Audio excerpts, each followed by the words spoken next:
Hi everyone, Boker Tov. Good to see some new faces.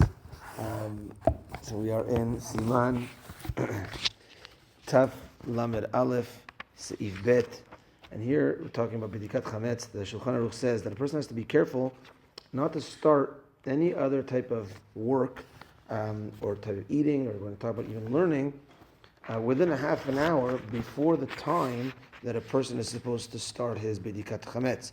And the reason is because if he starts something else, he might go along with that and it might push away his Bedikat Hametz.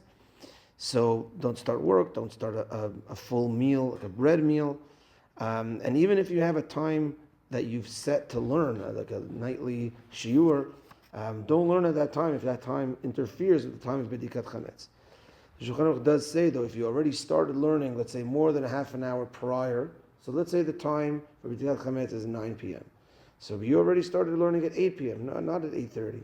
So then you could continue, and we're going to see you could go all the way up to, all the way up to Tzedek Kochavim, all the way up to when the stars come out, at the ideal time of doing Bedikat Hametz, which, let's say in our example, is at 9 p.m. So on this Shulchan Aruch, there's a few points. So if, let's say, we said it's not just the melachot that are outlined here, but even, let's say, taking a bath or other type of melachot that might go extra long. And if a person forgotten completely to do Bedikat Hametz, the next morning he has to do the Bedikah, and he can't do any melacha until he gets his Bedikah done. And we said not to eat within that half an hour. Let's talk about a bread meal as opposed to snacks, etc. The last point here is, so he says when it comes to learning, so he said if you're learning already prior to half an hour before, so let's say you already started learning at 8 o'clock, so you could go all the way up to 9. But let's say you have a shiur at 8:30, which is a half an hour before, then you shouldn't start your shiur. It says the Chafetz Chaim that if it's a type of deep learning, like pilpul, so that gets a mind fully deep learning of Gemara, so that could get a person going even for a longer time. So to be careful, even when it comes to learning, because we don't want to miss up on the time of the mitzvah. Okay, that's that for today, and that brings us to the end of Taf Lamed Aleph. And tomorrow, we'll start talking about the brachot of Bedikat Hametz. Minchat tonight at 5:55. Have a good day, everyone. How long in advance do you Sorry. do Bedikat Hametz? Like the earliest time to do it? Can you do like a week before?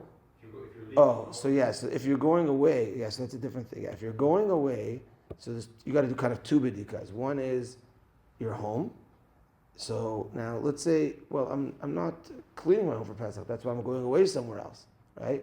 So in that case, you should dedicate one room, like for Pesach, and then clean that room and check that room. Let's say a week before, but always the night before, wherever you are in the world, in a hotel, in someone's house, wherever you're staying, you have to Bedikat the night before, wherever you're staying.